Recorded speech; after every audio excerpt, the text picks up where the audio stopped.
Muy buenas tardes, ¿cómo andan? Bienvenidos a Más Info hasta las 4 de la tarde con toda la información, arrancando con todo. Hoy es un día en donde hay mucho, así que atentos porque empezó el día muy caliente con el paro de trenes ya desarticulado, después les vamos a contar en qué anda eso, pero también hubo mucha actividad política y una novedad. Bernardo, ¿cómo te va? Que es la negociación por la vacuna, ¿no? ¿Cómo estás, Fernando? Sí, la novedad tiene que ver con que el gobierno ha tenido reuniones desde ayer a la tarde con representantes del laboratorio Pfizer y la expectativa es que estén llegando al país, al menos es la expectativa oficial, habrá que ver si luego se concreta, estén llegando al país 3 millones de dosis, es decir, 1,5 millones de vacunas de Pfizer entre enero y marzo. Bueno, sería muy buena noticia, vamos a ver, es uno de los temas que lo ponemos en la tapa de esta manera. Paro de trenes, como les decíamos, no empezó muy caliente la mañana con el paro de trenes. Omar Maturano, el líder de la fraternidad, explicaba el por qué habían llegado a esta medida, pero después acataba la conciliación obligatoria y ahora está desarticulado. Pero claro, tarda en volver el servicio, hay que ver cómo está esta hora. Pfizer y el gobierno, Bernardo recién lo contaba, otra vez la negociación entre Pfizer y el gobierno que puede destrabarse y podrían llegar las vacunas. Aborto. Atención con esto. Después le vamos a contar por qué podría volver a diputados. ¿Es una estrategia política para evitar un triunfo del gobierno antes de fin de año? La estrategia la montaron los verdes de Cambiemos. Votos necesarios para que el oficialismo gane la ley. Después le vamos a contar por qué podría volver a la Cámara de Diputados. Y escándalo de Nacional. Escándalo. Después de este partido se vino el festejo y la festichola de los jugadores de Nacional que acababan de quedar afuera de la Libertadores. Ya se lo vamos a contar.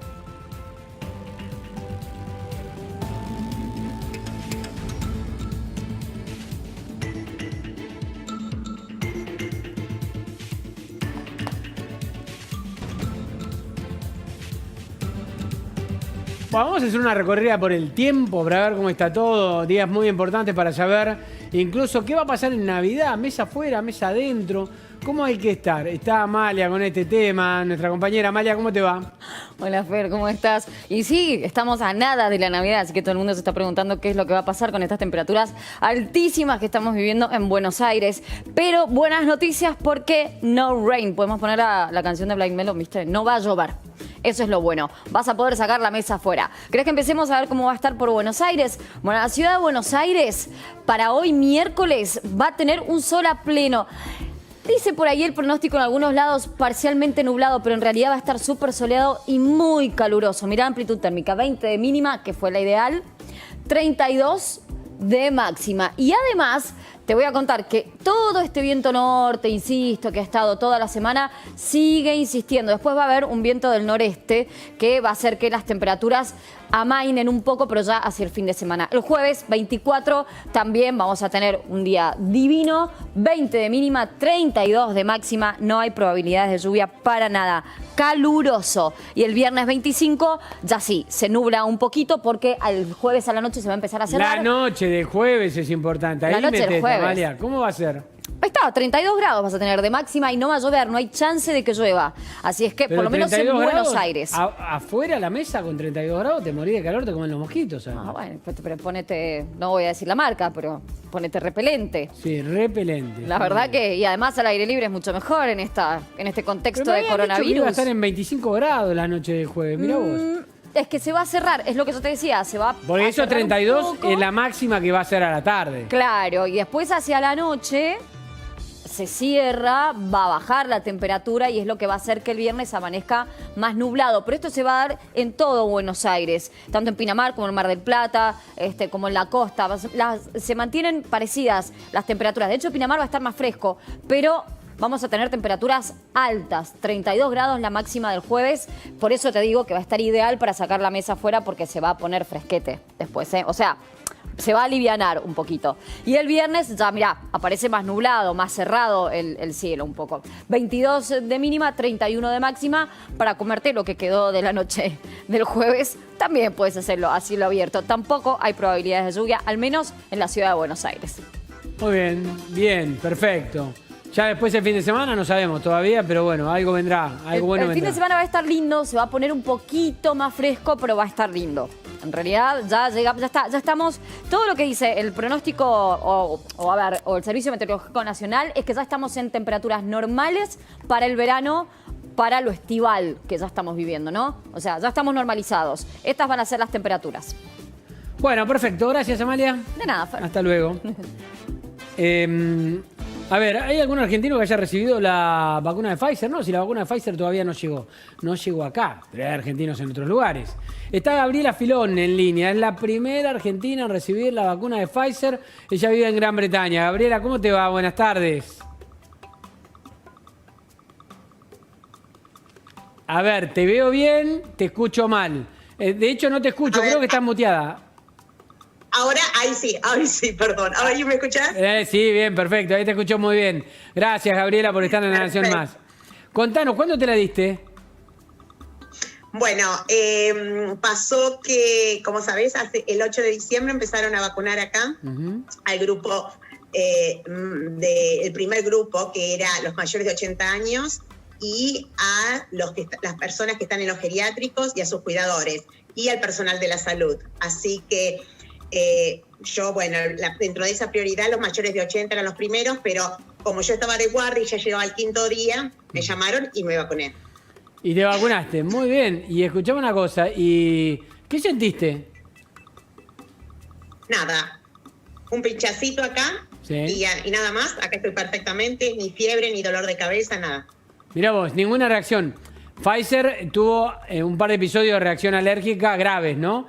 Muy puntuales y a comparación por la cantidad que se dieron ahora, nada. Pero aparentemente hay que estar atento con eso. Exactamente. Por el momento se recomienda, si sos un paciente con alergia grave, eso quiere decir que si cortás EpiPen, o sea, adrenalina en tu bolsillo, o sea, tenés reacciones de anafilaxia, no recomiendan esta vacuna y es preferible esperar otra vacuna. Bien, no era tu caso y te diste la vacuna. Perfectamente, porque no soy alérgica, así que genial. Y estoy esperando ya la segunda, que va a ser los primeros días de enero. Eso te iba a preguntar, ¿cuánto hay que esperar? ¿15 días? De 21 a 28 días recibís la segunda dosis y con eso completás el plan, y a partir del quinto al sexto día ya estarías dentro de la inmunidad adecuada que Pfizer dice que es del 90 y pico %, y seguramente a los 10 días post vacuna ya estás cubierta. Gabriela, y escuchame una cosa, ¿qué se sabe respecto de la cobertura que te da, la inmunidad que te da, por cuánto tiempo? Es todavía una incógnita, pero ¿hay alguna estimación? Sí, por lo menos se sabe que son 6 meses. La gente que ha sido vacunada se está siguiendo, o sea, todo eso es la fase 4, que todavía no se publicará y llevará tiempo, pero se sabe que por lo menos 6 meses cubre, y tenemos que ver qué pasa cuando, muchas cosas se verán ahora, qué pasa cuando uno ya deja de, si se contagia o no, se chequearían los niveles de anticuerpos y si se necesita refuerzos o solamente algún grupo, como pasa con la vacuna de la gripe. Y hay la muchas respuestas que aún no tenemos. ¿Y la recepción es buena por parte de los que se están dando vacuna? Digamos, ¿la aceptan bien? ¿O hay algún tipo de resistencia? ¿Cómo es el tema? Más o menos tenemos buena cobertura, solamente un pequeño porcentaje no vienen a las consultas, pero el gobierno está haciendo muchas campañas. Vas a ver famosos en la tele que salen, que han sido vacunados, para ayudar a hacer publicidad y que la gente venga a vacunarse sin problemas y no tenga miedo a la vacuna. Más o menos se demuestra que un 70% de la población la está recibiendo, o sea, son encuestas y dicen que están contentos con la vacuna. Sobre todo los grupos minoritarios, algunos más de otras culturas, por ahí están más en contra de esta vacuna, pero en general está bien recibida. Sí, te quería preguntar en ese sentido, ¿cómo lo está recibiendo y de qué manera se está aplicando en el sector de la ciencia, el sector de la salud? Si hay puntualmente una selección específica, si son los primeros que se están dando la vacuna, si son también adultos mayores, ¿cómo está haciendo eso? No, eso generalmente es el personal de la salud. Por supuesto que la prioridad serían los terapistas y la gente que trabaja en emergencias, pero en general se la da a la mayor cantidad posible.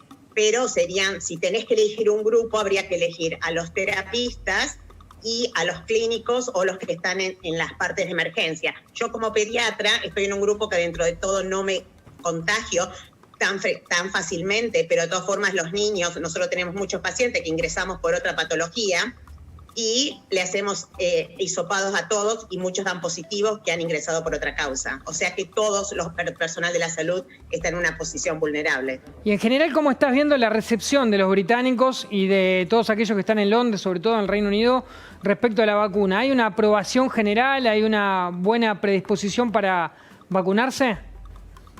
Todos quieren la vacuna, saben que la mayoría sabe que es la única salida a la pandemia, así que todos, por lo menos en mi hospital, mis colegas, todos están súper contentos y fue hermoso ver con la felicidad que hacíamos la cola esperando la vacuna, todos felices.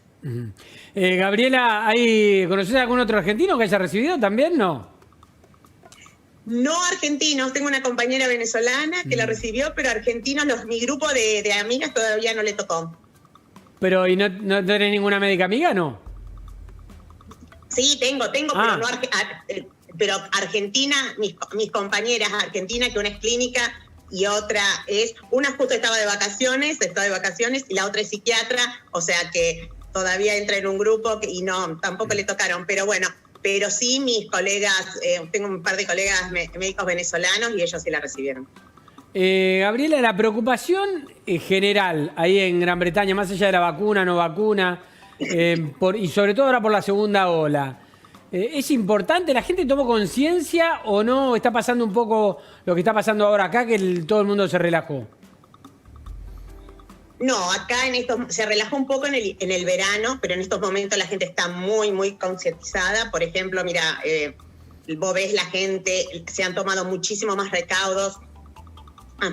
Hay más control en las entradas de los supermercados, hay que higienizar, lavarse, la gente está controlando que te pongas gel, que tengas la mascarilla puesta en forma adecuada, hay muchísimo control, la distancia social y la gente está muy, muy, muy atenta a evitar. Se sabe que esta cepa es más contagiosa, es invierno y lógico que la gente está con un poquito más de precaución, claro. No temerosa, pero con más precaución. Gabriela, gracias por el contacto con La Nación Más. No, gracias a ustedes. Un abrazo y feliz Navidad. Hasta luego. La doctora Gabriela Filón desde Gran Bretaña.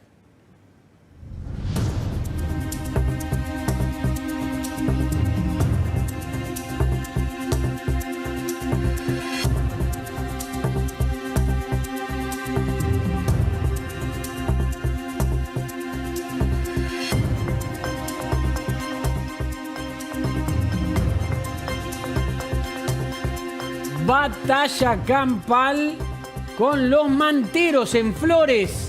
Fíjense las imágenes de la batalla que se está dando en este momento en Flores. Esto está ocurriendo entre manteros y la policía allá en Flores y también con la gente. ¿Qué es lo que está pasando, Bernardo? Así es, hubo incidentes importantes entre los manteros y los comerciantes, como lo estamos viendo.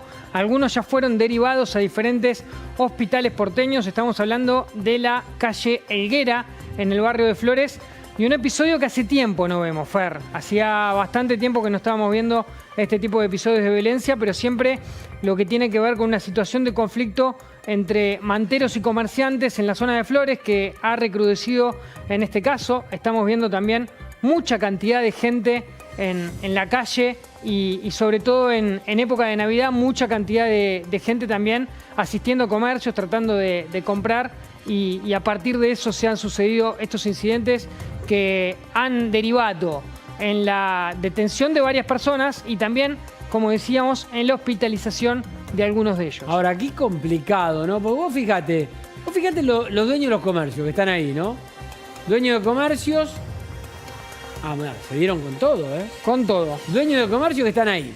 Tipos que no pudieron abrir durante un montón de tiempo. Sin embargo, tenían que seguir pagándole a sus empleados, seguir pagando el alquiler, seguir pagando los impuestos. No pudieron laburar, sin embargo. Y de repente vienen y se le plantan los manteros ahí. Yo, la verdad, es difícil el tema, ¿no? Pero también hay que entenderlo. Los tipos vienen mancando todo y después viene uno con una mantita que te la abre así, no paga impuestos, no hace nada y empieza a vender. Y a lo mejor la misma mercadería que vos un metro atrás la tenés, que te cuesta un montón poder sostenerla. A ver, Me vas a decir, bueno, pero son los laburantes, los manteros, que también es gente que quiere llevar algo para comer a su casa. Y yo lo entiendo también eso.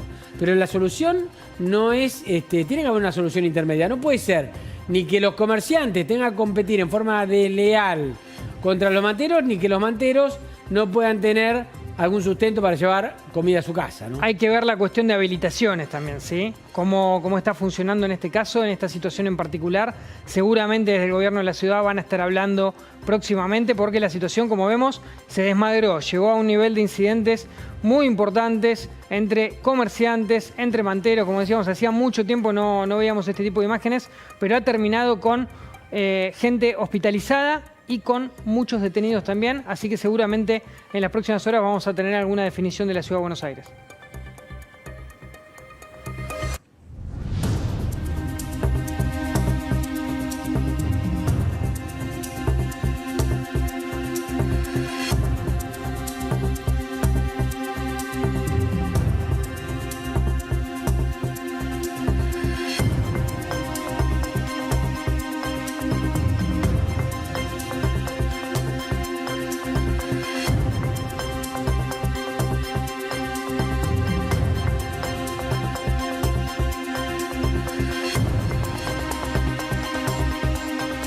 Confirman la condena de Devido por la tragedia de Once. Este hombre, el ex hombre fuerte del kirchnerismo, fue confirmado en su condena por la tragedia de Once, la condena a 5 años y 8 meses de prisión que recibió por su responsabilidad en la tragedia de Once. Ahora fue la Cámara Federal de Casación Penal, la última instancia en materia penal, que confirma la condena de Julio Devido.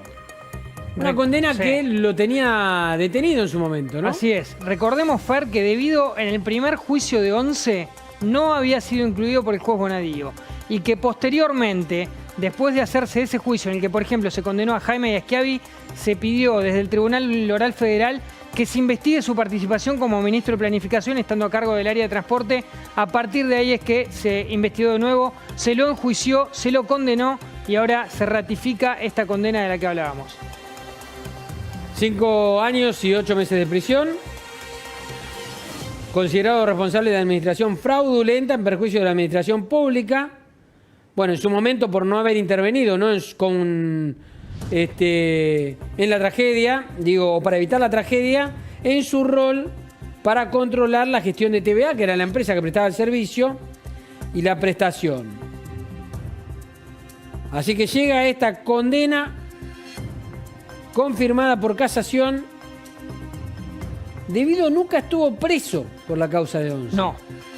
Devido estuvo preso por las otras causas. Actualmente tiene 71 años, Julio Devido, en libertad. Está en su casa, cumpliendo la prisión domiciliaria, pero por Once nunca fue detenido. Esta decisión, por ese tema que vos planteás, porque nunca fue detenido por esta causa puntualmente, puede derivar en una nueva detención de Julio Devido, ¿sí? Es una decisión importante en este sentido que compromete la situación de quien fue el funcionario más importante de los 12 años de kirchnerismo. Hablamos del gobierno de Néstor Kirchner y los 2 gobiernos de Cristina Fernández de Kirchner, el que manejó toda la caja, ¿sí? Hablamos de miles de millones de dólares, el funcionario más investigado por la justicia. Bueno, Devido finalmente, en este caso, se confirma su condena por la tragedia de Once, el hecho más triste seguramente de lo que tuvo que ver con el gobierno kirchnerista. Recordemos, hubo 52 muertes, más de 700 heridos, hay muchos condenados. Es un caso en el que la justicia, por suerte, ha avanzado con bastante celeridad en el tiempo, pero hubo que hacer 2 juicios diferentes porque en el primero, Devido, como decíamos, no había sido incluido. Muy bien, bueno, después vamos a completar las 2 informaciones que dimos recién de último momento. Recordemos que también están allanando la casa de Mirta Legrand, Después vamos a ir con ese tema. La casa de Mirta Legrand está siendo allanada por una investigación en donde se está tratando de detectar evasión impositiva. Después lo vamos a contar.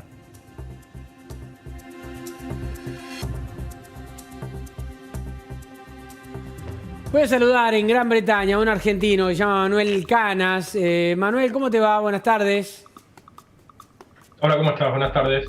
Manuel, bueno, sos especialista en finanzas, ¿verdad? Eso dicen. Eso dicen. Bueno, lo decimos nosotros, vos no digas nada y listo.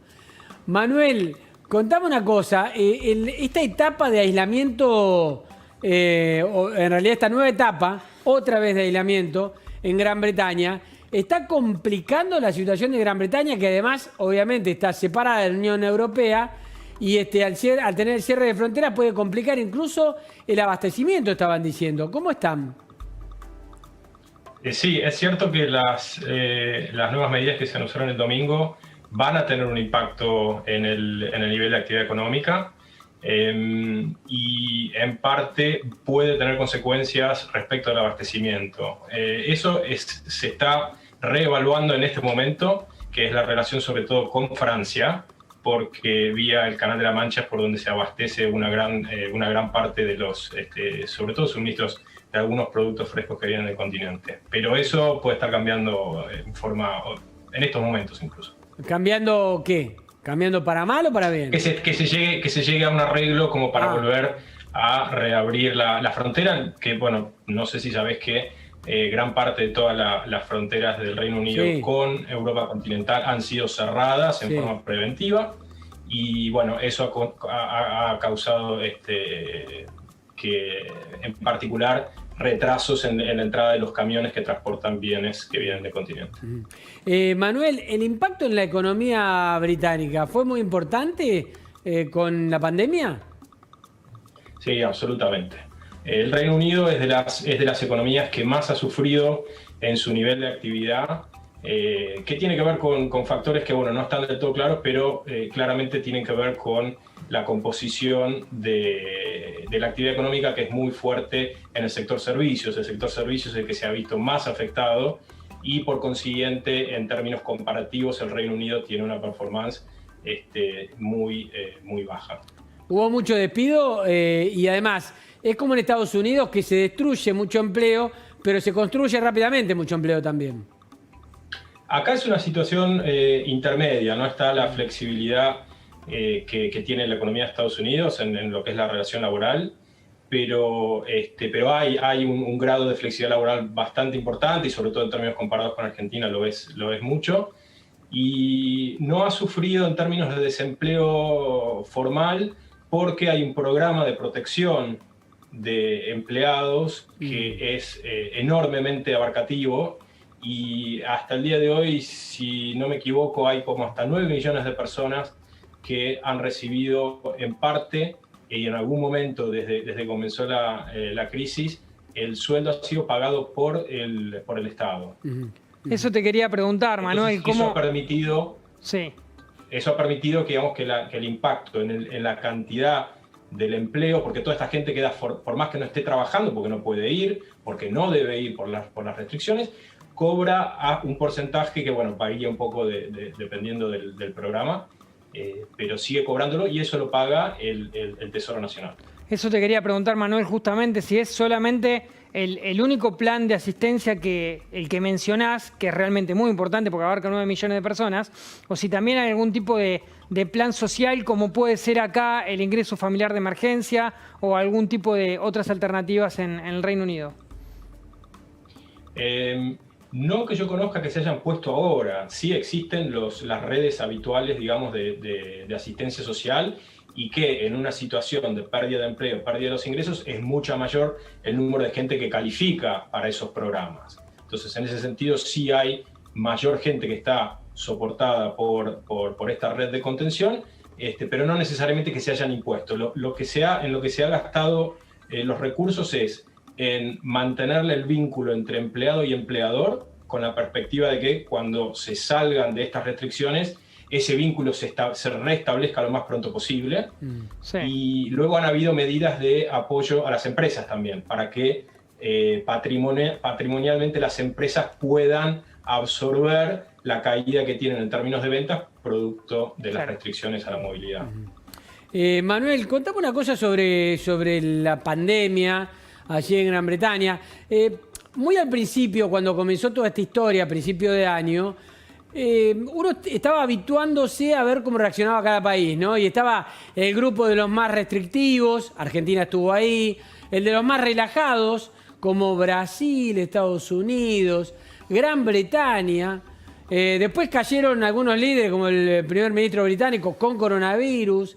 Se tomó algo de conciencia, cerraron un poco más. ¿Cómo están ahora? ¿Siguen relajados o son un poco más conscientes? No, eso pasó. La concientización fue bastante rápida. Sí, Gran Bretaña fue muy lenta inicialmente en reaccionar. Si mal no recuerdo, creo que se imponen las primeras medidas de restricción al mismo tiempo que en Argentina. Y si no es al mismo tiempo, creo que Argentina incluso lo hace antes. O sea, hay ahí si se quiere, que es uno de los 4 o 5 grandes errores que cometió el Reino Unido y que lo han llevado a tener una performance bastante pobre en términos comparativos. Una de ellas fue ingresar muy tarde en las medidas de restricción. Se ha recorrido un grandísimo camino desde ese entonces. Yo la forma que lo definiría es que ha sido muy acomodaticia la forma en que las restricciones se fueron imponiendo e incrementando y después gradualmente también sacando. Uno de los buenos puntos que se destacan, digamos, desde mi punto de vista, en la administración de la crisis del Reino Unido es que han sabido entender que la importancia que tiene, uno, la práctica deportiva como elemento de integridad física y sanidad mental, y las escuelas en el impacto sobre el bienestar de los chicos y al mismo tiempo en permitir a los padres poder realizar, en los casos que se pudieran, sus actividades normales. Esos son 2 puntos que yo los destaco como grandes aciertos de la política que ha recorrido un largo camino. Bueno, acá esos aciertos no existieron, nos confinaron durante mucho tiempo, pensaron que el deporte no era necesario, pensaron que el distanciamiento en las aulas era primordial. Acá no pasaron ese tipo de cosas, pero bueno, fueron diferentes formas de encararlo. Lo que pasa es que los números acá son realmente dramáticos también. Como ahí también son muy complicados. De hecho, Gran Bretaña está al tope de contagios, igual que Argentina, ¿no? Sí. Ahí, dentro de las varias cosas que ha hecho, en mi opinión, nuevamente mal este gobierno, el primer gran error tuvo que ver con el tratamiento de los hogares de ancianos, y ese punto causó una enormidad de muertes que hoy todavía siguen influyendo, 8 meses después, en que Gran Bretaña esté al tope o muy cerca al tope de las muertes por COVID, por millón de habitantes o por lo que fuera. Y, como decía, la lentitud inicial para contener el primer brote. Esos han sido 2 puntos clave que el Reino Unido ha impactado muy negativamente en su performance de COVID. Manuel, gracias por el contacto con La Nación Más. Suerte. De nada, encantado. Gracias. Hasta la próxima. Manuel Canas, especialista en finanzas.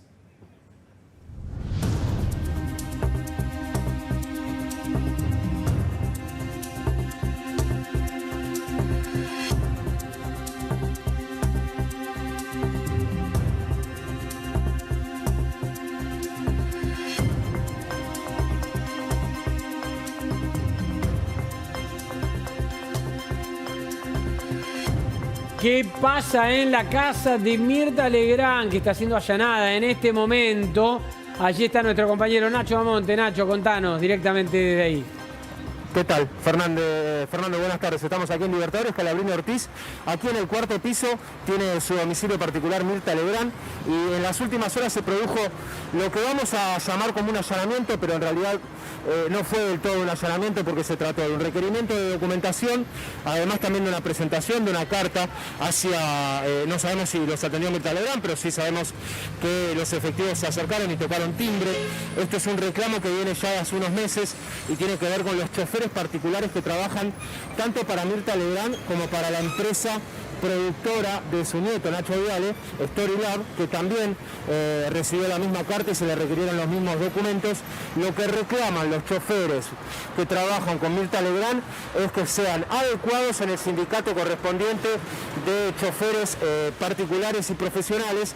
Esto aparentemente no venía sucediendo, sino que estaban encuadrados dentro del sindicato de comercio, lo que llevaba a que no cobren el salario que debían estar cobrando y tampoco los aportes patronales que se debían aportar por la tarea que realizaban. Es el cuarto piso, mira, recién nos mostraba Fabio, las cortinas están cerradas, las ventanas también.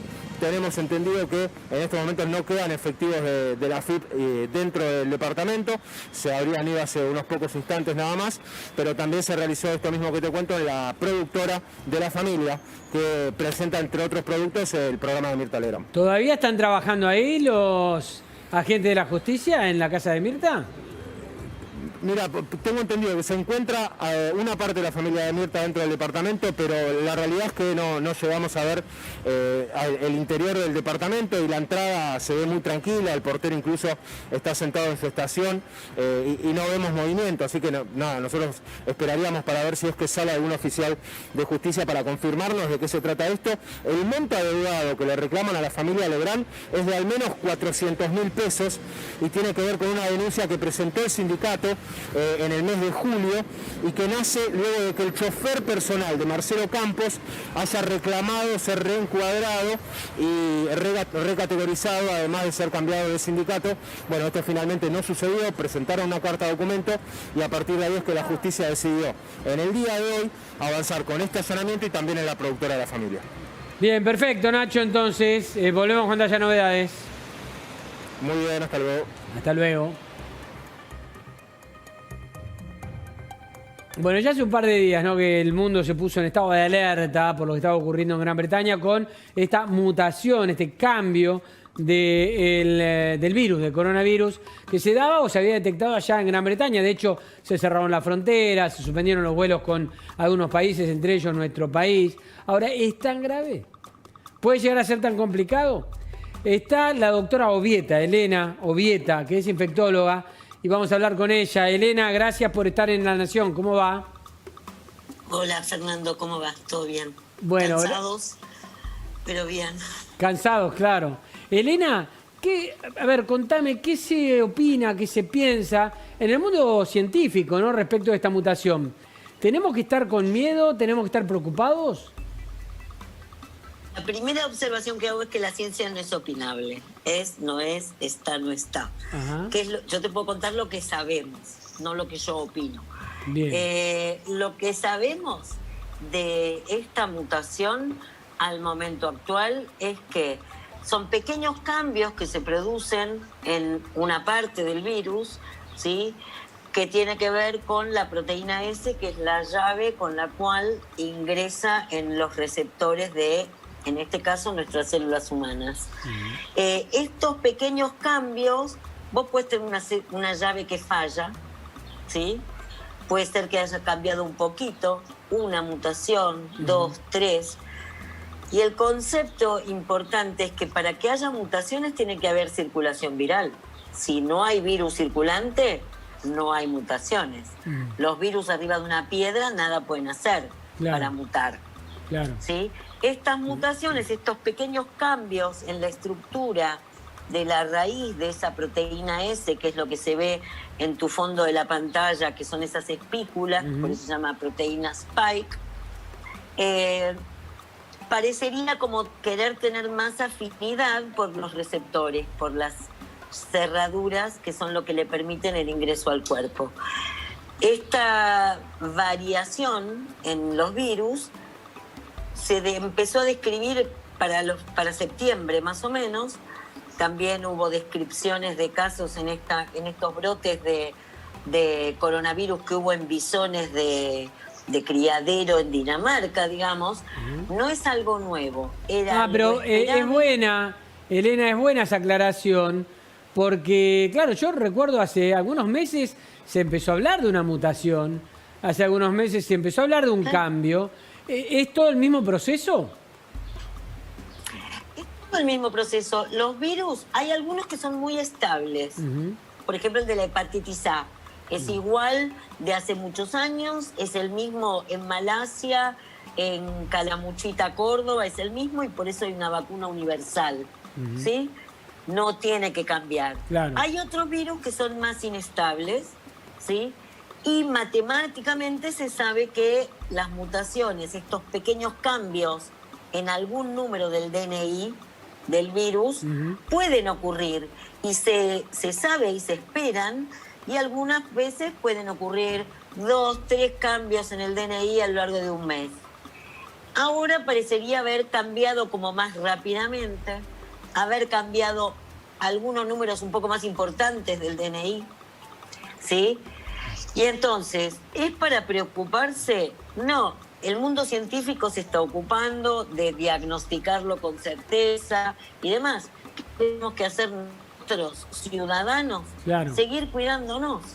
Porque si no querés que te agarre esta cepa mutante, por llamarla de algún modo que asusta, pues no te tenés que exponer, porque no te vas a agarrar ni esa, ni la que ya conocemos. O sea, los recados son exactamente lo mismo con el virus, mutado o no mutado, digamos.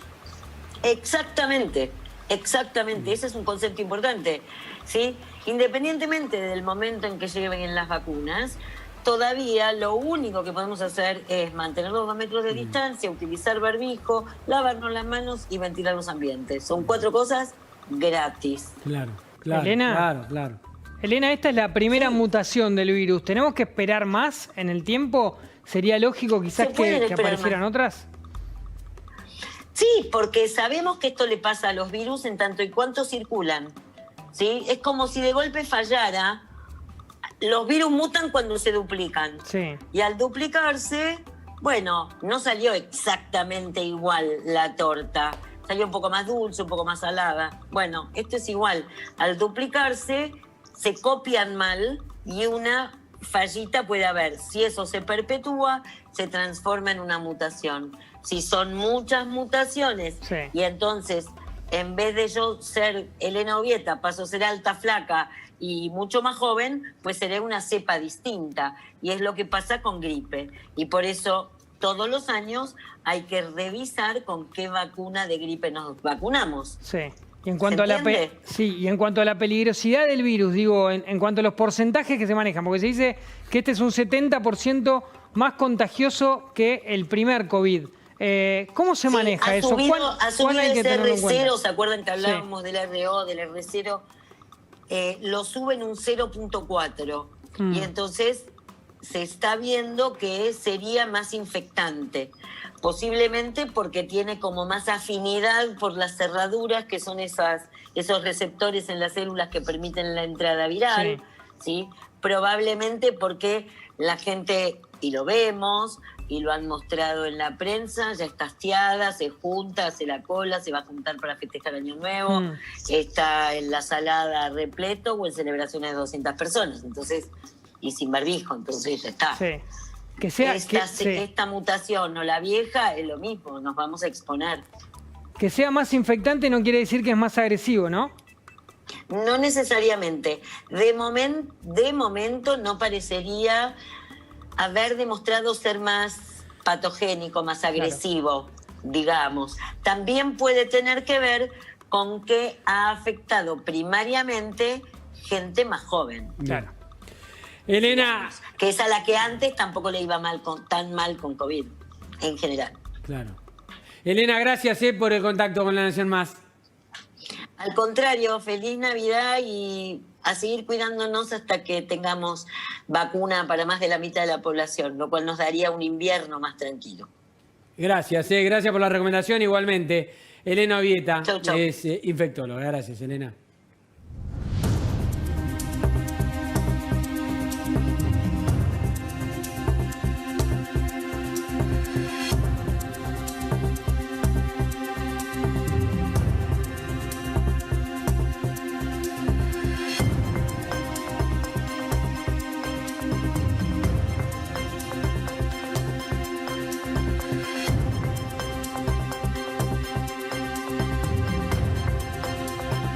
Hablamos de un récord de contagios. Se está dando en Gran Bretaña este récord de contagios. Es la información de último momento en Reino Unido. Diego Laje, ¿cómo te va, Diego?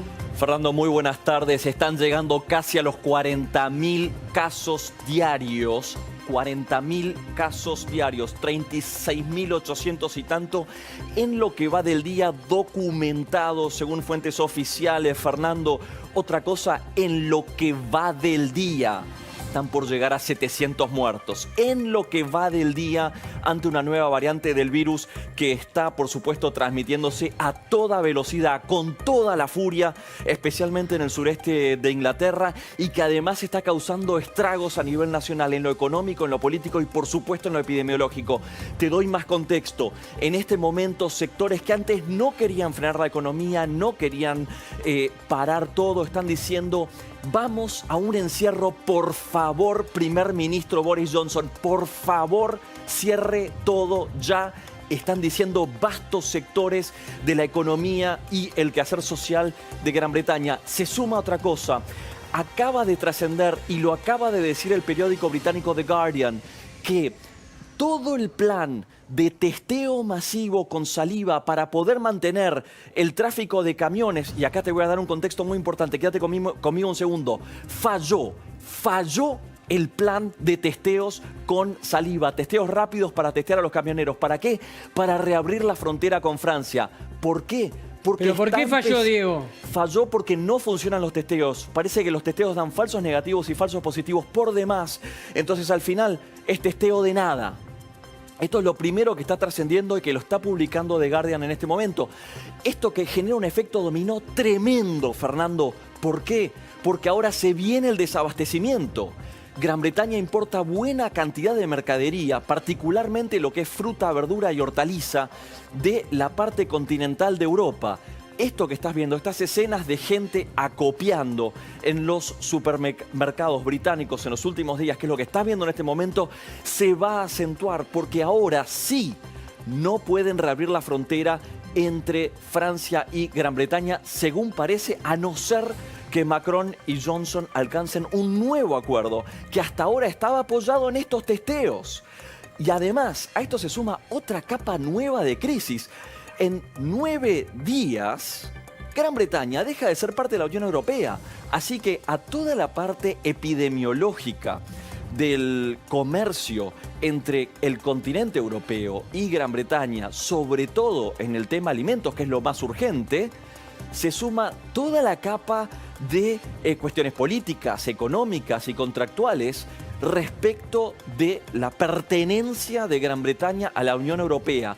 Un escenario en este momento, en el minuto a minuto, realmente recontra grave están encontrando los británicos. Muerte, transmisión del virus y además desabastecimiento si la política no se arremanga en serio, no se pone las pilas, para decirlo de alguna manera, y soluciona los kilómetros y kilómetros de camiones que hay en la frontera. En Dover, las imágenes que veíamos hace instantes, te aclaro una cosa: la cola de camiones hasta hace algunas horas tenía 10 millas, 16 kilómetros, sí. Un camión atrás de otro, 16 kilómetros, doble mano. O sea, en realidad, 32 kilómetros de camiones, uno puesto atrás del otro. Los camioneros hace 48 horas que están viviendo en la frontera, con lo cual esto crea una serie de preocupaciones adicionales, porque dicen, sí, hipotéticamente, tenemos a los camioneros viviendo en condiciones infrahumanas.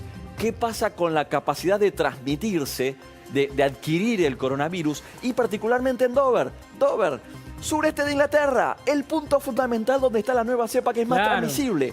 Es donde está sobre la mutación. llovido, mojado, crisis sobre crisis, Fernando. Claro, y acá tenemos, es interesante para analizar desde el Brexit esto, ¿no?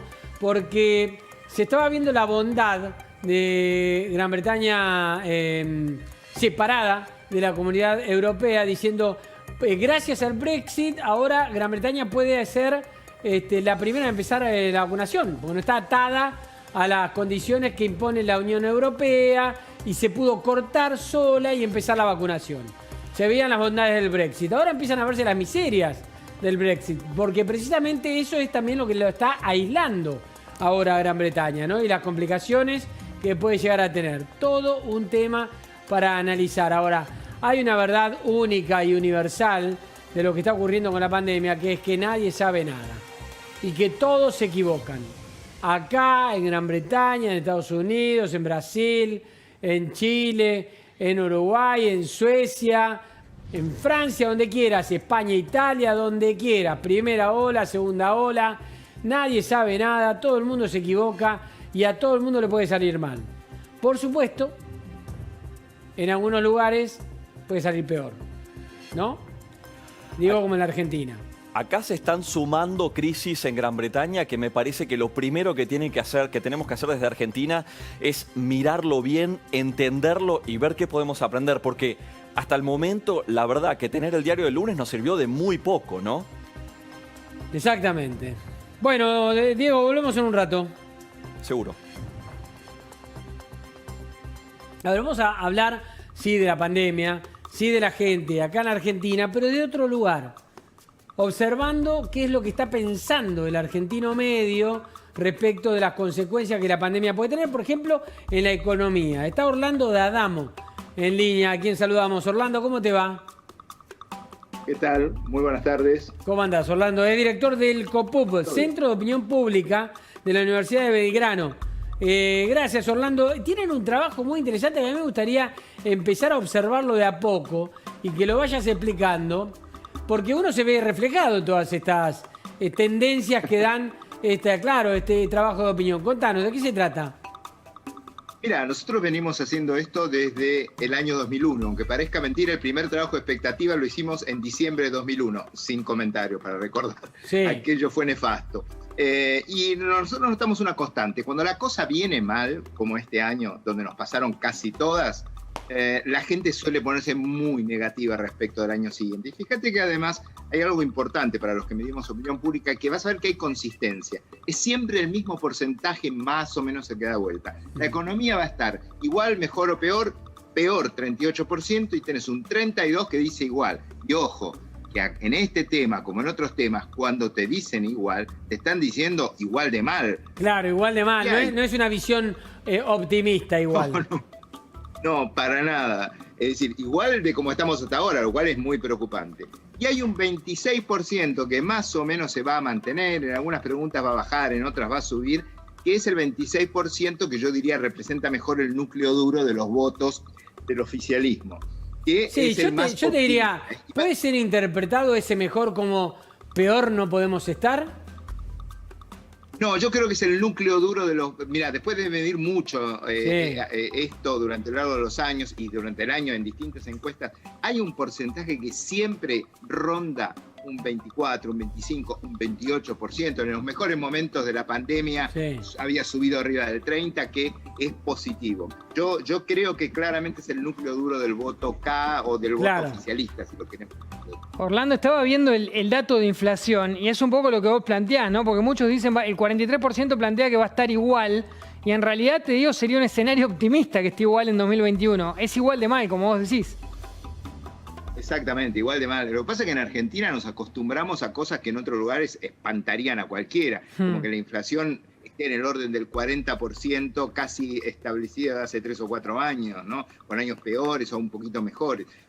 La gente dice igual de mal que es todo esto. No es normal tener esta inflación, no es normal tener en un mes, el doble de la inflación que tiene un país europeo o el triple en un año. Claro. Pero bueno, es lo que vivimos. Sorprende, digo, que se repitan los números tanto en materia económica, inflacionaria y también con los datos de seguridad, por ejemplo, ¿no? Eso es lo que sorprende, que sea tan parejo ese 70%. Mira, yo creo que en seguridad tenemos un elemento más. Nosotros medimos seguridad desde hace muchísimos años. Nos trajo en algún momento algún dolor de cabeza. Y la verdad es que son muy consistentes a lo largo de los años. Hay un 40% de la gente que casi diría desde el 2011 hasta ahora siempre es tremendamente pesimista respecto de lo que pasa y en ese tema. Y tienen razón, porque viven cada vez en un entorno más inseguro. Entonces, cuando vuelven a preguntar cómo va a ser el año que viene, no tienen ningún indicio anterior como para decir, no, este año mejoramos bastante y yo quiero creer que esto va a continuar. Lo que piensan es, este año seguimos tan mal o peor que antes, ¿y cómo va a ser el año que viene? Además, en el contexto de esta situación económica, no nos olvidemos. Orlando, Bueno, te contestan que va a ser peor. contame una cosa, por lo general, cuando se empiezan a dar algunas preguntas en racha negativa, se dan en todas, quiero decir, cuando crece la falta de expectativa de mejora económica, el pesimismo en materia inflacionaria, ¿también se da, por ejemplo, en inseguridad? Inseguridad tiene una vida casi propia porque desde hace, yo te diría, yo mido inseguridad desde el año 2007-2008 y la verdad es que desde que se empezó a deteriorar se estableció un entorno del deterioro del cual no se ha mejorado ni aún un año como el 2019 donde los homicidios habían bajado en Argentina. Lo que sí te puedo decir es que las encuestas de opinión pública lo que miden es el humor en un momento determinado. Y este fin de año es un fin de año con un costo emocional en la gente enorme por haber vivido como hemos vivido casi todo el año. Más la pandemia que avanza, 42.000 muertos, se viene la segunda ola y la verdad que es muy difícil encontrar buen humor u optimismo. Claro. Orlando, también se repiten esos números en cuanto a los datos de la pandemia, ¿no? Que es el otro relevamiento del informe que hicieron. Sí, nosotros venimos siguiendo la pandemia todo el año, hubo más optimismo al principio que se fue diluyendo a lo largo del año. Hay un 51% que piensa que vamos a estar vacunados todos para antes de la mitad del año que viene. Ahora, acá hay un tema también que es muy importante, que la gente percibe todas estas idas y venidas que vemos. Que si llegan 600.000, que 300.000, que la rusa, que Pfizer, que la que vamos a hacer acá. Y en un tema tan delicado como salud pública es donde no puede haber este tipo de cosas. O fíjate que, por ejemplo, países como Alemania no han anunciado la fecha de vacunación todavía porque no están seguros del día. Lo van a avisar cuando digan empieza el lunes que viene. Que Colombia, por ejemplo, en nuestro continente, demoró los datos, a hacer públicos los datos de la compra de vacunas porque no estaban seguros, hasta que no las tuvieron seguras no lo dijeron. Y acá hicimos todo lo contrario. Entonces después no te podés sorprender si la opinión pública está sensible con esto. Claro. O sea, acá en agosto te dijeron que vacunaban antes de fin de año, que Pfizer, como se iba a hacer acá, íbamos a tener prioridad, que AstraZeneca, que esto, que lo otro. Íbamos a tener, es más, llegó a decir el presidente que íbamos a tener 50 millones de dosis, no, 25 millones de dosis para vacunar a 12 millones de personas durante el verano. La verdad que se dijeron disparates, ¿no? El problema es que cuando vos, en un tema de salud, y vuelvo a repetir esto porque no es un tema menor, es decir, acá no estamos discutiendo si vamos a hacer una autopista más grande o más chica, o si vamos a aumentar más energía sustentable respecto de la fósil. Claro. Acá lo que estamos hablando es de algo que ya costó 42.000 muertos. Entonces, vos tenés que ser muy preciso, como han sido los otros países. No hay que irse a Alemania, aunque yo di el ejemplo. Colombia o Chile han sido mucho más prudentes. Porque el problema es que toda crisis, las crisis sanitarias más aún son crisis de liderazgo. Si la gente se pregunta, ¿quiénes gobiernan? ¿Nos van a sacar de este problema o no nos van a sacar? Al principio la gente fue muy optimista. Ese optimismo se ha erosionado y ese tipo de afirmaciones que van cambiando, yo te diría que casi día a día, porque todos los días nos enteramos de algo nuevo y tienen un costo en la opinión pública. ¿La gente cree que efectivamente a mitad de año la mitad de la población va a estar vacunada? La gente, el 51% dice que cree que va a haber una vacuna disponible y masivamente aplicada. No, Claro. no hubo una ponderación. Hubo un 28% que dijo que no. Ahora, si vos tenés que el 51% cree que para mitad del año que viene va a haber una vacuna masivamente aplicada, significa también que hay un 49% que tiene profundas dudas. Por ejemplo, el no sabe nos dio 21. Y eso a mí me parece una respuesta muy sana de la gente, porque la verdad, si nos preguntamos los tres que estamos hablando ahora, ¿sabemos? No, claro. Lamentablemente no sabemos. Orlando, también hay un pedido casi a los gritos para que se reabran las escuelas, ¿no? No, en contra del cierre de las escuelas. No, por eso digo, para 71% que se reabran, a favor de que se reabran. Reabran. Claro. Perdón, discúlpame. No, todavía. Bueno, esto yo creo que ha sido quizás uno de los errores más graves, ¿no? Porque aquí se ha hablado mucho del teletrabajo, de los chicos cursando con la computadora, y hay casas donde con suerte hay una computadora que tienen que compartir el papá, la mamá y el nene que por ahí se está escolarizando. Yo te quiero ver escolarizar a un nenito de primer grado, de segundo grado, con una computadora con todos los juguetes al lado. Y la gente lo que ha sentido es que esto fue excesivo, que ha tenido un costo emocional. Vos sabés que aumentó la depresión en niños y adolescentes, las tensiones dentro de los matrimonios, y yo creo que esto acá se expresó con una crudeza que la verdad nos sorprende, ¿no? El 71% te dice que hubiera preferido que esto se hubiera manejado de otra manera. Totalmente. Contame una cosa, Orlando. Le preguntaron a la gente qué piensa de los próximos cuidados, si cree que va a haber segunda ola. Sí, yo creo que la respuesta todavía fue prudente porque después de ver un informe como el que acaban de dar ustedes, este porcentaje se va a haber disparado. Pero Claro. el 56% ya tomaba una postura muy pesimista respecto de que si iba a haber segunda ola, porque te decían que sí, va a haber segunda ola, lo dice el 56%. Yo creo que cada día que pasa y vemos el desastre que está atravesando Europa, me parece que en ese punto es lógica también la respuesta de la gente. Yo creo que aquí escuché a ustedes hablar del diario del lunes y pensaba que a Europa esto le llega sin vacuna. El invierno nos agarró sin vacuna. Claro. A nosotros nos debería agarrar mejor. Y habría que trabajar mucho, algo que en Europa están trabajando mucho, que es el mensaje a los jóvenes.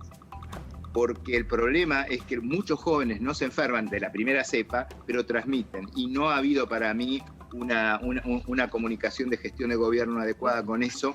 Y vos sabés que vos habrás salido en el fin de semana y lo que uno ve en la calle asusta. Sí.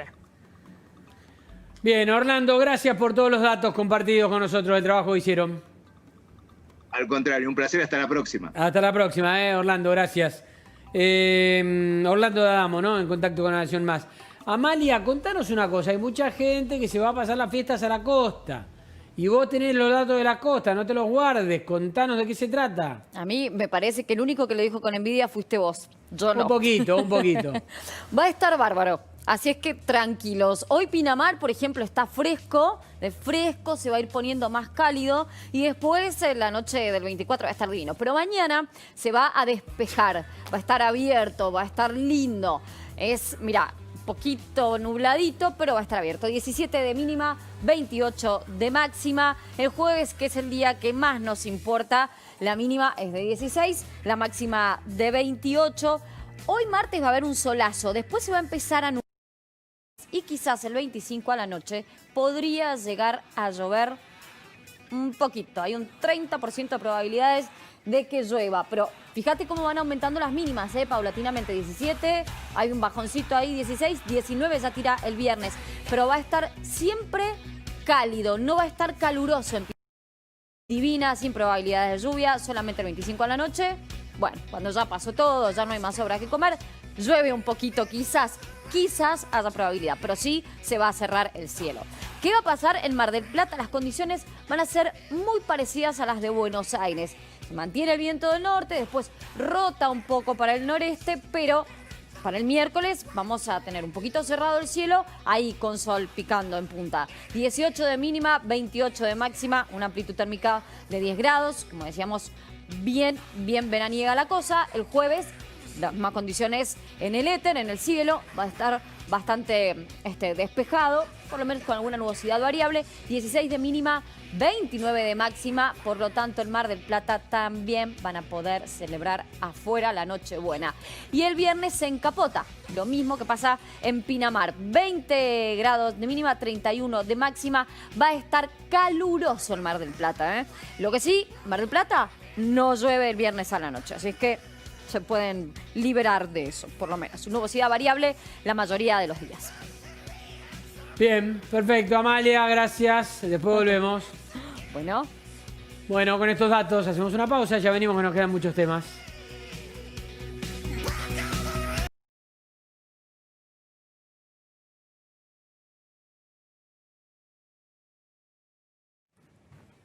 Bien, vamos a tomar contacto ahora con Rafael Rothman, que es especialista, líder en protección social para América Latina en el Banco Mundial e investigador del CIPEC. Rafael, ¿cómo va? Buenas tardes.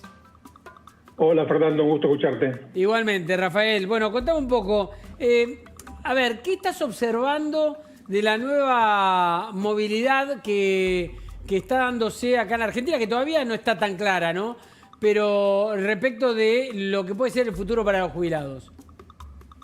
Sí, a ver, es una polémica importante, es muy importante en la Argentina. Vos sabés que la discusión de la movilidad no suele ser una discusión muy fuerte en la mayoría de los países del mundo, pero en un país como el nuestro que tiene muy alta inflación se vuelve un tema central. Y eso tiene sentido porque cuando un jubilado se jubila a los 60, 65 años, básicamente lo que está haciendo es firmando un contrato de por vida. El Estado le promete que le va a pagar una cierta cantidad de pesos todos los meses hasta el día que se muere. Y lo que ese jubilado necesita es algún nivel de previsibilidad, de certeza de cuánto va a cobrar, no en pesos, porque como hay inflación el monto en sí no significa nada, sino en poder adquisitivo. Quiere saber que si el mes que se jubila puede comprar 20 kilos de asado con lo que cobra de jubilación, que dentro de 20 años más o menos va a poder cobrar 20 kilos de asado también. No tiene exacto el número, pero se va a mantener en el mismo rango. Y el Estado también quiere saber que lo que le va a pagar, lo que le va a pagar al jubilado en los próximos 20 años es un número previsible, controlable, presupuestable, que se puede planificar y se puede identificar cómo se van a encontrar recursos para pagar eso y no encontrarse en un contexto en el cual no sabes cuánto va a costar dentro de 2 años, ¿no? Ahora, qué raro que siendo un tema en el cual los dos necesitan lo mismo, no se pueden poner de acuerdo. Bueno, porque los dos necesitan lo mismo, pero después las decisiones no las toman los dos de acuerdo. Las decisiones se toman por mecanismos más complejos en los que juegan mucho otras cuestiones políticas más difíciles. Lo que está ocurriendo hoy día con la propuesta que ya tiene media sanción y que va a ser discutida en diputados la semana que viene, tiene que ver con incorporar a la fórmula algunos elementos que, en mi opinión, no son una buena idea. Fundamentalmente, agregar información sobre recaudación a la movilidad previsional es complejo, y es complejo por varias cosas. Es complejo, primero, porque la recaudación es muy volátil. La recaudación de impuestos en Argentina, en cualquier lugar del mundo, pero Argentina especialmente, es muy volátil, sube rápido cuando la economía anda bien, cae rápido cuando la economía anda mal.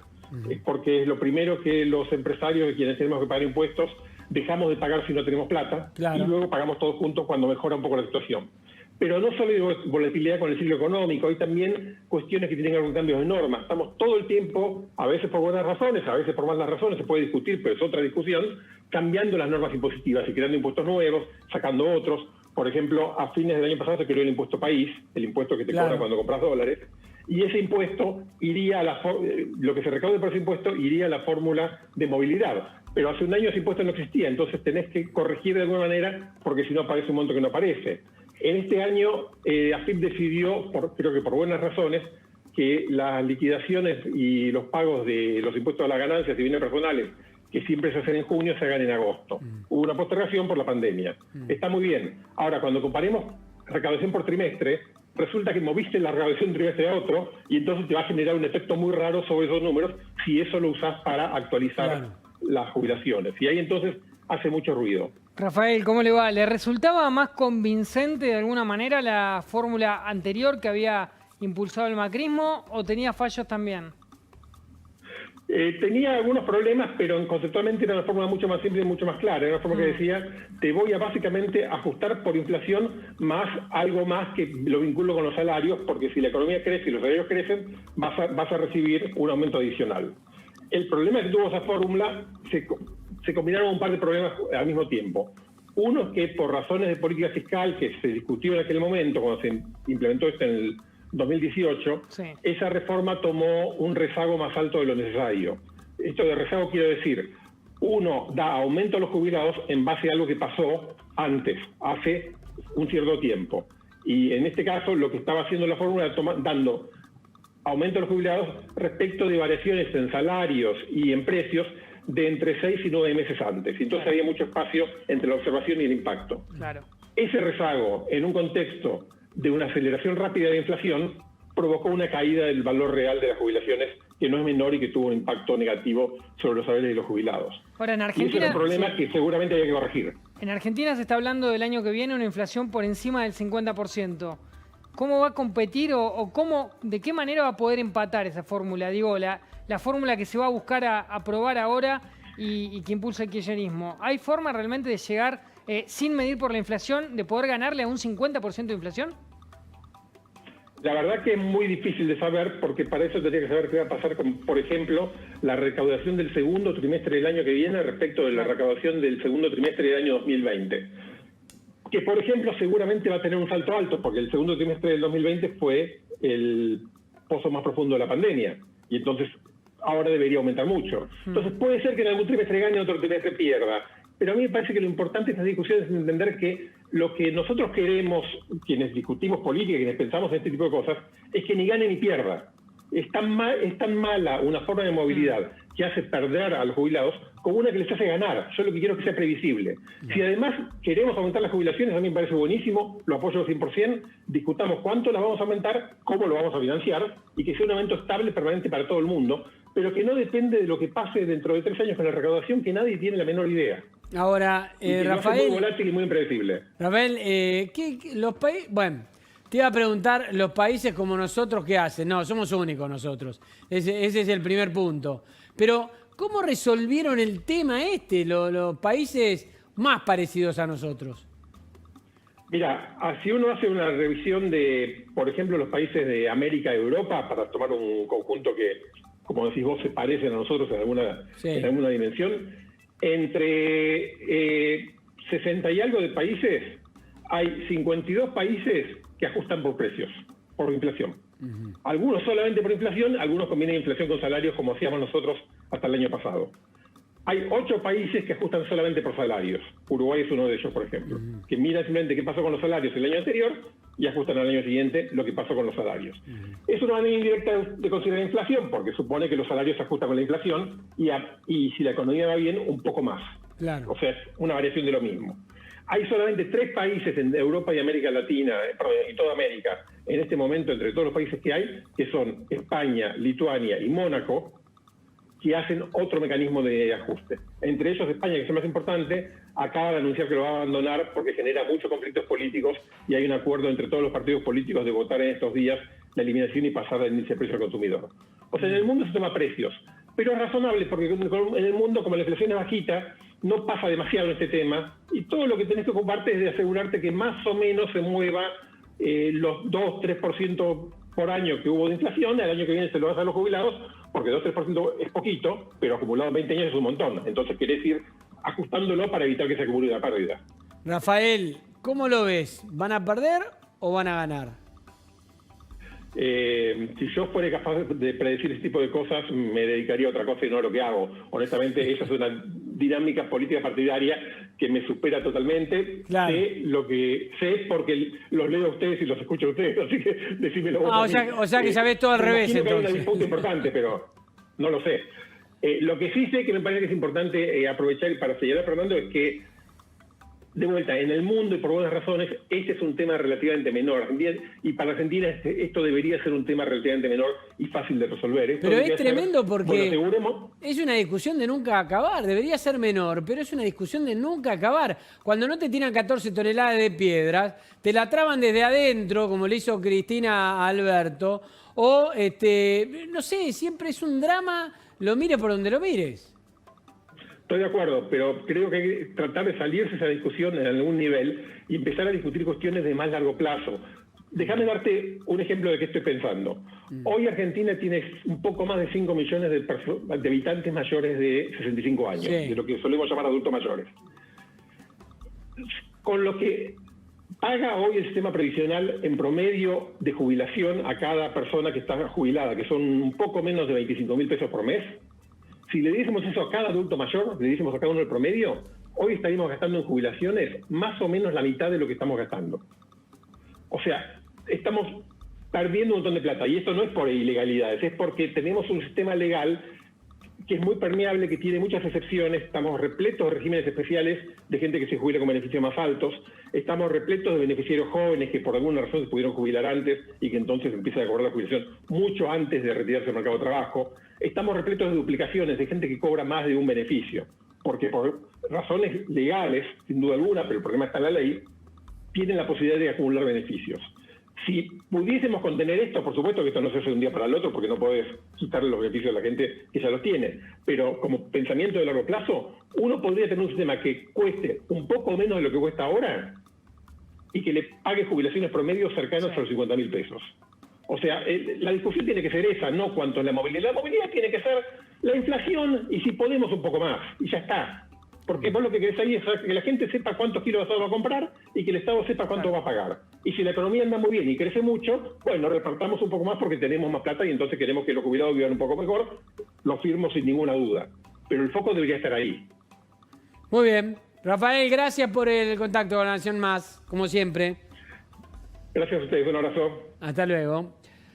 Tenemos que hacer una pausa nosotros, pero nos quedan muchos más temas, así que no se vayan, ya venimos.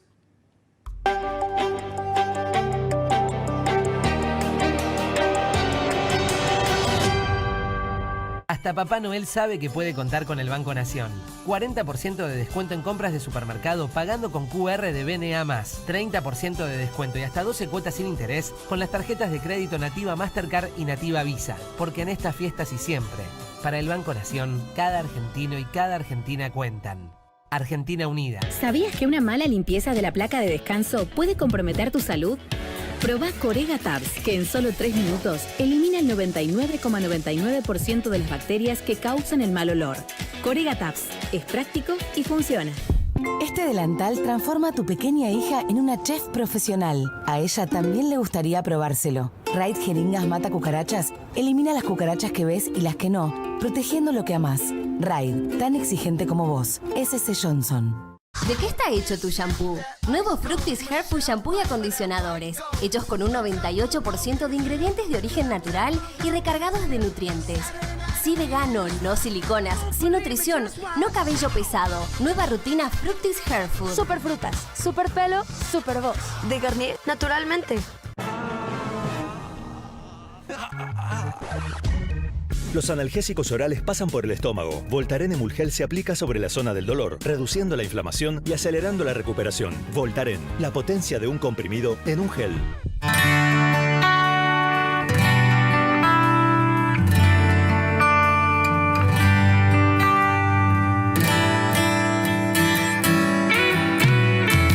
Off Smooth and Dry te proteja con su fórmula seca para que los mosquitos no arruinen tu paseo.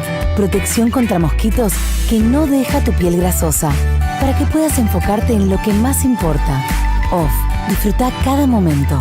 S.C. Johnson, una compañía familiar. Nuevo Colgate Natural Extracts con carbón activado. Más que una crema dental, una experiencia naturalmente purificante. Más que una crema dental, una experiencia. Es hora de apreciar las pequeñas cosas. Juegos que parecen campeonatos. Sueños de bailarina. Contá con Lisoform, que mata el 99,9% de virus y es efectivo contra el virus SARS-CoV-2, para que puedas aprovechar al máximo los momentos que importan. Hace que cada momento valga. Lisoform. S.C. Johnson, una compañía familiar. Llega el Super Miércoles especial de Navidad. Este 23 de diciembre disfruta de los mejores beneficios.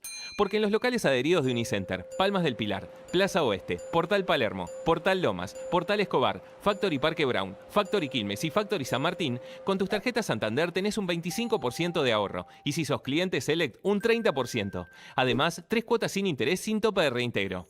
En estas fiestas tus shopping favoritos te esperan. Tus beneficios también. Costo financiero total nominal anual 0%.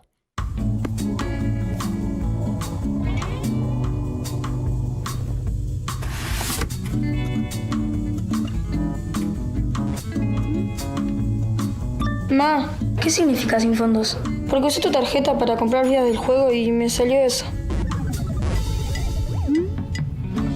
Si tu noche se va a arruinar, que no sea por los mosquitos. Usa Fuji todos los días y mantenelos alejados. Fuji, protege como vos. S.C. Johnson, una compañía familiar. Los rayos UV causan 80% de los signos de la edad. Nuevo UV Defender Cuidado Diario Antifoto Envejecimiento con filtro FPS 50+ y ácido hialurónico. En 3 meses reduce 7 años de manchas solares y previene las arrugas. Nuevo UV Defender. ¡Porque lo valemos! De L'Oréal París. La famosa silla de la abuela. Le prometiste que la pondrías en el cuarto del bebé, pero ahora les da terror a todos. Vas a tener que hacer algo al respecto. El nuevo Blem con aceite de argán renueva la madera. ¡Wow! Le diste vida nuevamente. Lista para recibir al futuro miembro de la familia. Renová todo con Blem. Blem, reflejate. S.C. Johnson, una compañía familiar. ¿Sabías que una mala limpieza de los aparatos de ortodoncia de tu hijo puede comprometer su salud? Probá Corega Tabs, que en solo 3 minutos elimina el 99,99% de las bacterias que causan el mal olor. Corega Tabs es práctico y funciona.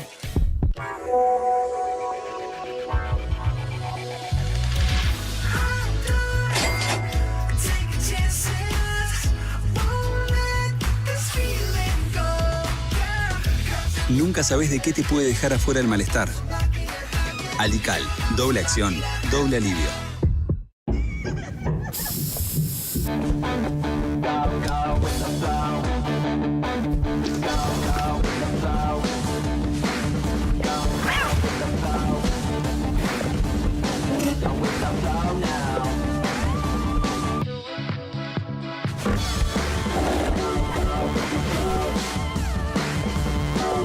Estás un paso adelante. Como cuando usas Raid.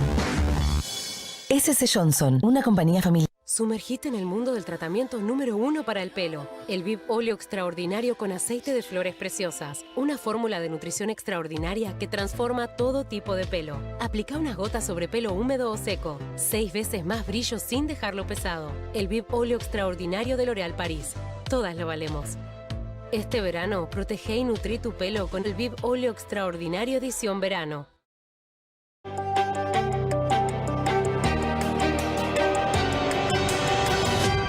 Bueno, ya está con nosotros Mariana Arias, nuestra compañera. Un placer tenerte, Mariana. ¿Cómo estás? ¿Cómo estás? Bien, Un muy placer. bien.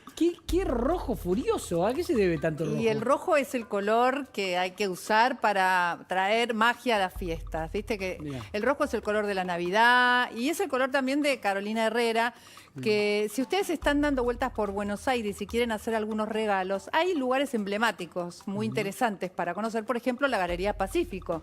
Bueno, ahí Carolina Herrera, por 8º año consecutivo... Te iba a decir esto lo hacen todos los años, ¿no? Todos Porque los esta años. imagen me suena conocida. Sí, sí, es un árbol muy alto que está justo ahí en la cúpula de los frescos. Sí. O sea que es muy agradable ir a ese point, a ese lugar de encuentro. Y si vos haces regalos y te compras algunas cosas para regalar en esta Navidad, podés acercarte al árbol que se construyó, que se trajo como... Es como traer Nueva York a Buenos Aires. Claro. ¿Viste esos árboles enormes?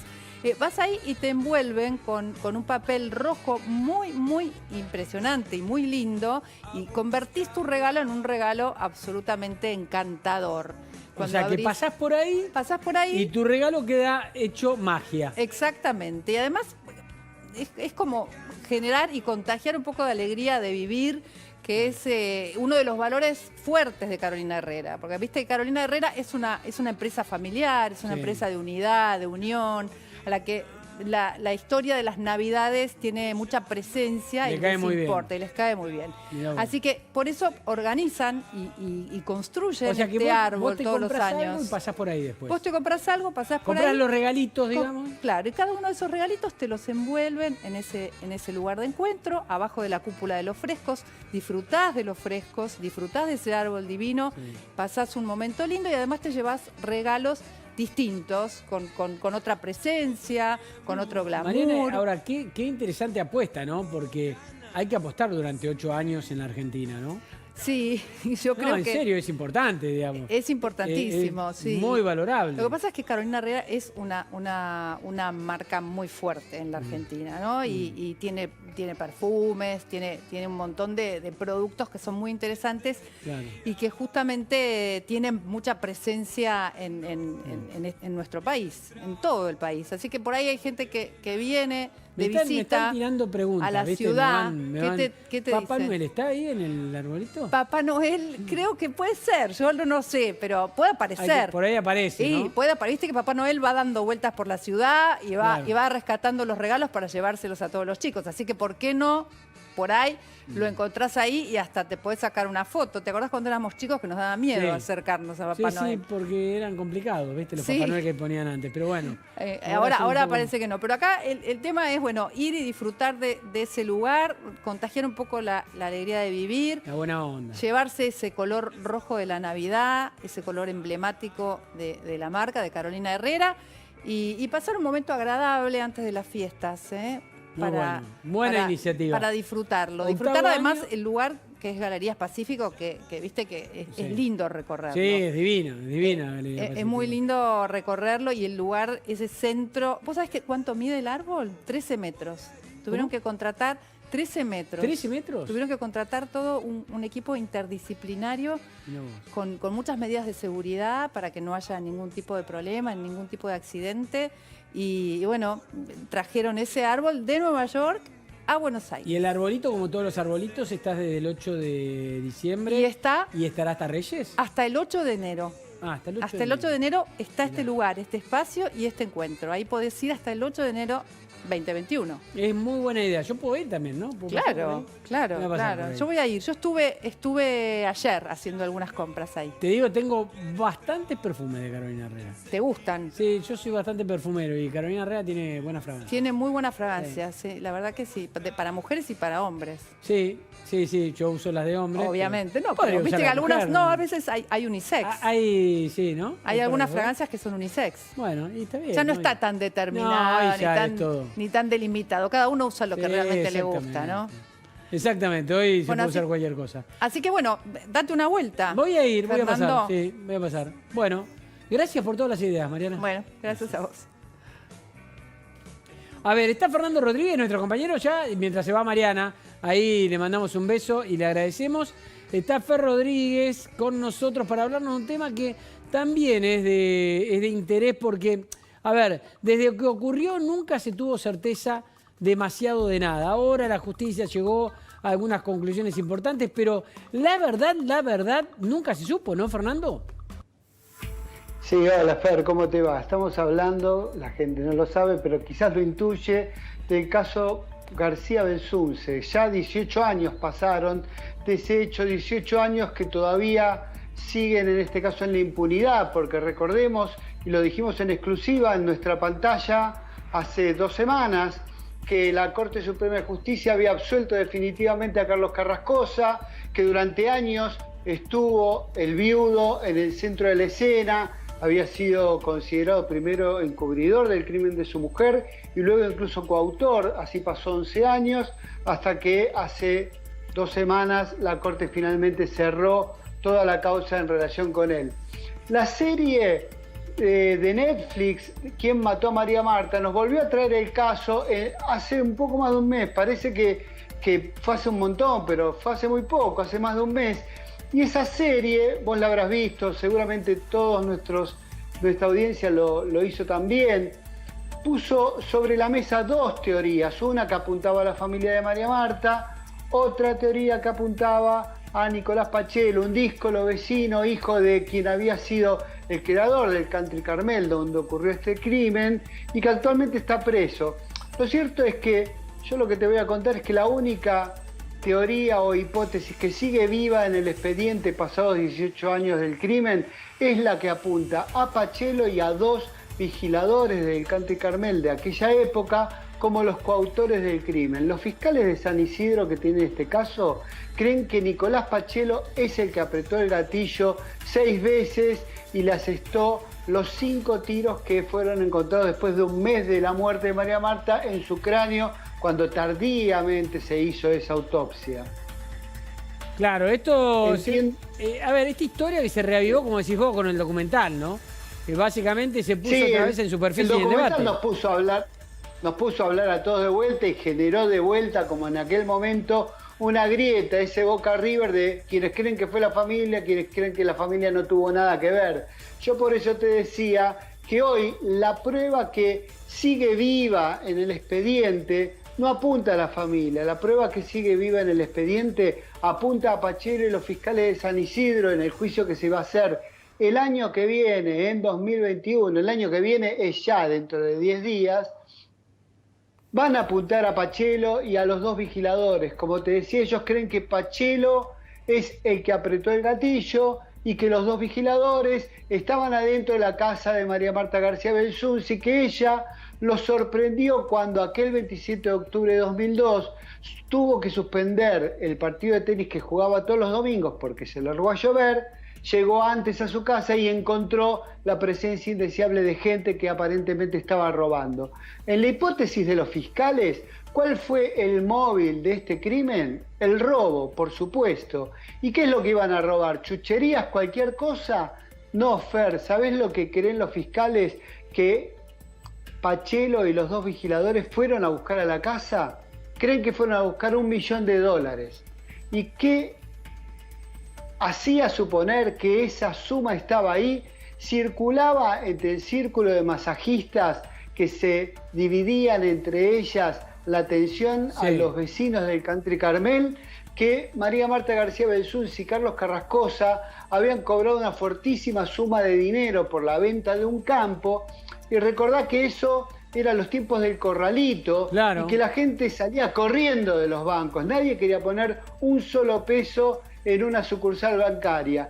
¿Qué decía el mito? Que Carrascosa y María Marta tenían guardados en algún lugar de su casa 1 millón.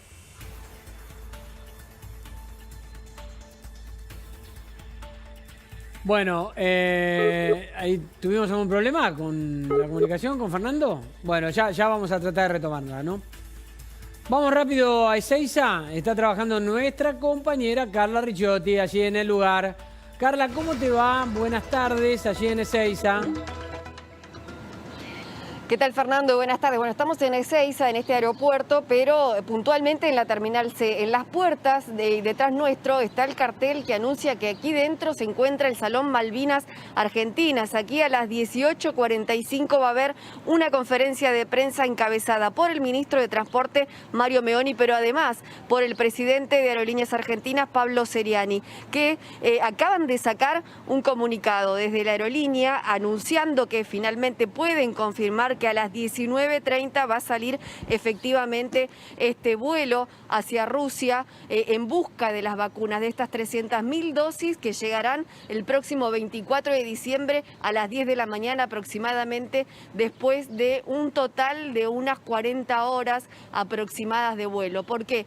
Porque hoy salen 19:30, tardarían aproximadamente 16 horas de vuelo, tienen algunas horas allí en el aeropuerto para permanecer y hacer la carga de todas las vacunas estas que en total pesan aproximadamente unas 8 toneladas y después emprender ya directamente el vuelo de regreso, que es un poquito más largo, unas 18 horas de regreso para llegar acá finalmente, reitero, el próximo 24 de diciembre a las 10 de la mañana. Finalmente la vacuna rusa Sputnik V estará llegando a nuestro país antes de fin de año, como habían anunciado desde el gobierno, en este caso para Navidad, justamente el día de Nochebuena. Bueno, y hay que ver entonces cuándo comienza el cronograma de vacunación, que todavía no ha trascendido demasiado, pero bueno, acá van a llegar en este vuelo el próximo 24 en unas cajas que se llaman Thermobox,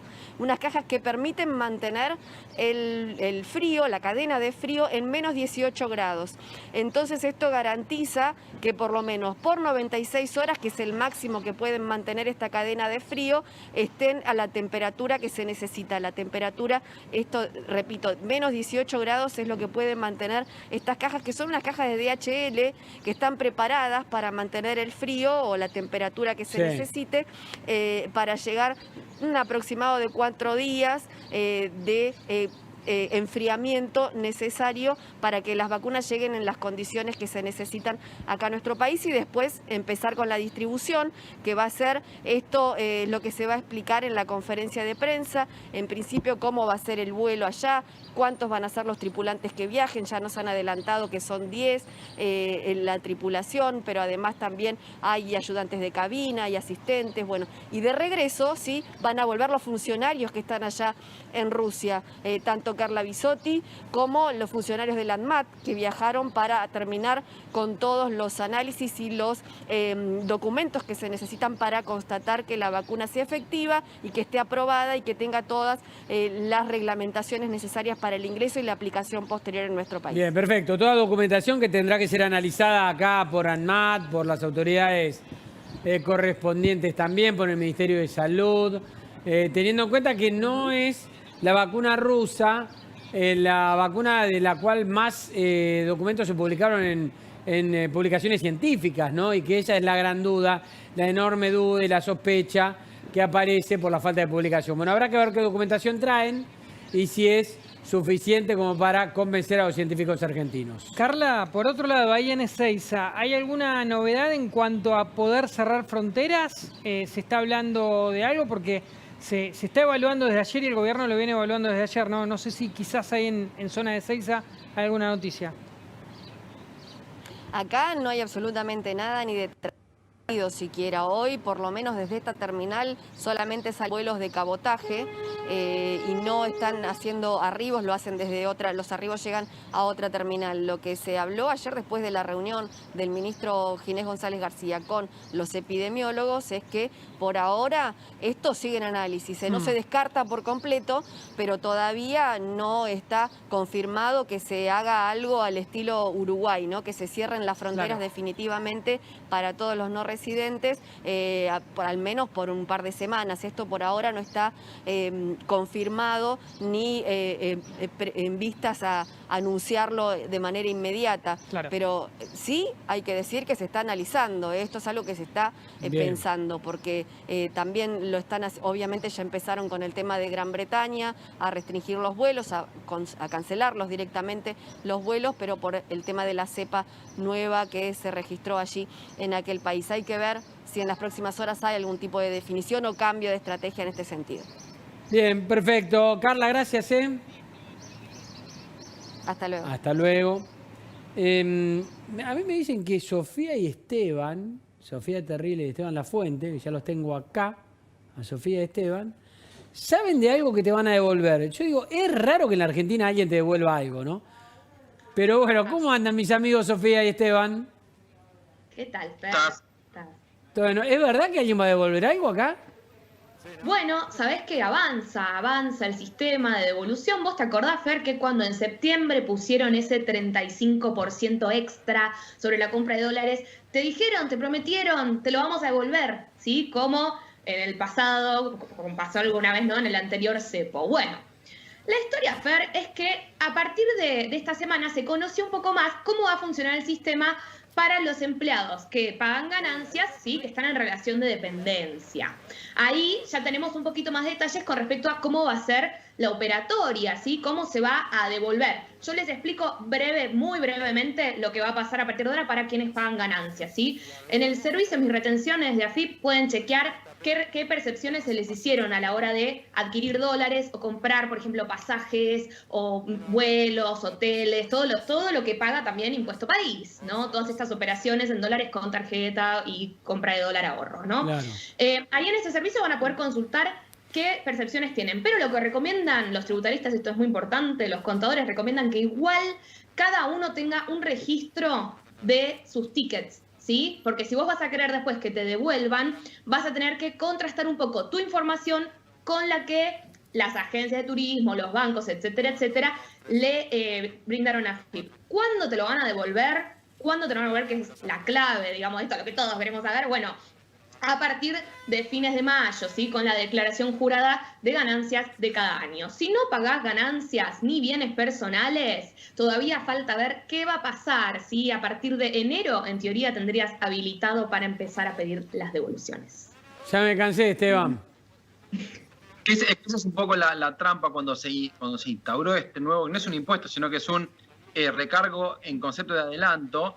Se simplifica. En el cepo anterior, como explicaba Sofi, quienes pagaban ganancias o estaban alcanzados por este impuesto tenían un mecanismo casi automático de reintegro, incluso se podía evitar, recuerden en aquel momento, si se hacía la compra de dólares y se dejaba un año en la caja de ahorro. Lo que sí estaba más complicado era quienes no pagaban ganancias, que incluso tuvieron que recibir ese reintegro después del cambio de gobierno, y ahí lo que termina afectando en muchos casos es que esa devolución de esos pesos que se retuvieron en un concepto de un impuesto, termina siendo licuados, porque a partir de la inflación, el poder adquisitivo de esos pesos que recibe el contribuyente eventualmente cuando tiene esa devolución es mucho menor, y ahí está una de las trampas de este impuesto, que si bien no es un impuesto nuevo en sí, porque sí, según un adelanto que se puede devolver, sí esta diferencia en el tiempo hace que impacte en qué podés comprar un año o un año y medio después cuando te devolvieron esa plata. Sí, claro. Tienen menos actualización que una jubilación. Exactamente. No tiene ninguna actualización, queda el mismo monto nominal sobre la inflación, que este año va a ser el 10%, y el gobierno dice que el año que viene va a ser el 29%, pero los economistas coinciden en que va a estar alrededor del 50%, si ese poder adquisitivo es menor. Por eso es que muchos están hablando ahora de que incluso el dólar bolsa, que lo hemos comentado unas cuantas veces, termina siendo a veces más conveniente que el dólar oficial, porque este monto de percepción que se devuelve termina perdiendo y siendo menos que la diferencia que tienen hoy esos tipos de... Chicos, en ese sentido, ¿lo ven? ¿Hay alguna posibilidad de que esto se pueda llegar a litigar o es inviable? Porque algún reclamo puede haber en este sentido, de decir, me estás devolviendo los pesos 6, 8 meses, 10 meses después, cuando prácticamente tienen un valor muy diferente. Sí, yo te voy a decir lo que se dice en los pasillos, si querés, con respecto a eso. Cada vez que empiezan a hablar de litigar contra FIP, ¿sí? Los tributaristas lo que dicen es, hay que tener, digamos, los clientes generalmente empiezan, bueno, vamos a ir contra FIP o contra el gobierno por tal impuesto o por tal cosa. Y después, digamos, hay fiscalizaciones, tenés que pasar toda una serie de controles, ¿no? A la hora de hacer un litigio, ¿no? Entonces ahí, digamos que se cae un poco, se pierde un poco de fuerza, digamos, ¿no? La intención de litigar en muchos casos. Eso es radio pasillo, ¿eh? Hay que aclarar. Y es que al ser ganancias un impuesto anual, siempre tiene la consideración de que la devolución se hace una vez que concluya la declaración jurada de todo el periodo, entonces necesariamente hay una cuestión de tiempos y de plazo a esperar para que eventualmente se haga ese reintegro, y ahí es imposible plantear, como decía Sofi, un litigio, porque la naturaleza misma del impuesto que hace que se difiere y que se vuelva más adelante. De hecho, cuando se hace la declaración jurada y se paga y todo el trámite más burocrático del impuesto. Bien. Muy bien. Sofi, Esteban, gracias, como siempre, con el contacto. Chao, hasta luego. Hacemos una pausa, así tenemos un montón de temas, ya venimos.